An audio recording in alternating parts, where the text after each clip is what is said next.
Hello traders, I hope you're doing well. In this special presentation, we're going to take a look at a few emerging market currencies. There hasn't been too much talk about them, but there are some interesting things developing, in particular in the Russian ruble. So we're going to take a look at things like the Russian ruble. We're also going to take a look at the dollar South African rand, Mexican peso, and the Turkish lira. So let's begin then with the best pair so far, and that is the dollar versus Russian ruble.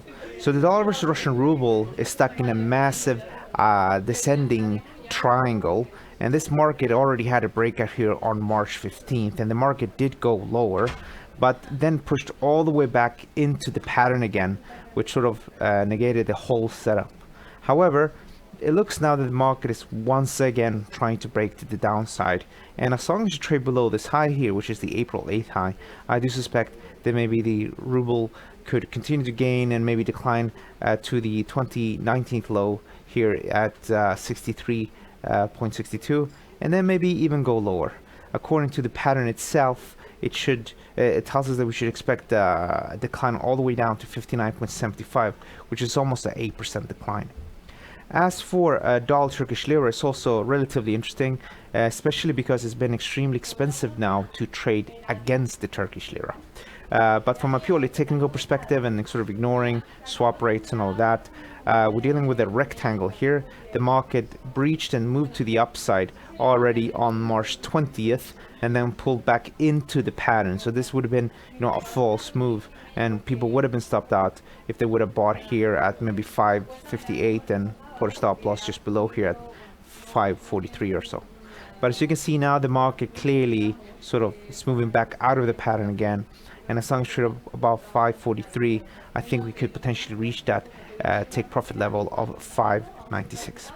The difference between the high and low here is the way I derive that profit target, and we get this target up here. As for the Mexican peso, it's a difficult one. If we just focus on price action of 2009, there's no clear pattern. There's no real reason to trade this. It could be up, could be down. In fact, we're just trading within 1874 and 1960. However, look at it from a bigger perspective. We could be dealing with a massive head and shoulders with this high here from December 2017 being the left shoulder, the right shoulder being the November 2018 high, and then you have a head here in June 2018. On a break to 1874, we could have that big decline. However, these multi-year, multi-month patterns are usually very difficult to trade, and they could easily form into something different. So I'm not super excited about this pair, but a break to the low here at 1874 could easily, or I suspect, could take price down to 1838, which is something like, which is actually the August 7th low from last year. As for the dollar South African rand, is strengthening right now, and then the short-term trend is bearish below the April 2nd high of 1429, and the price could potentially decline down here to the February 25th low. However, if you look at this from a bigger picture perspective, we're dealing with the left shoulder and potentially the creation of a right shoulder right here and head. Now, to trade successfully, we need to break above the high up here, which is the 1472 level. It's also here we find that trend line. So we have two a bit conflicting views from emerging markets. On one hand, you have maybe dollar Mexican peso, which shows signs that it can strengthen dramatically, and then you have something like the dollar versus South African rand, where you see actually a bit of a head and shoulders being created.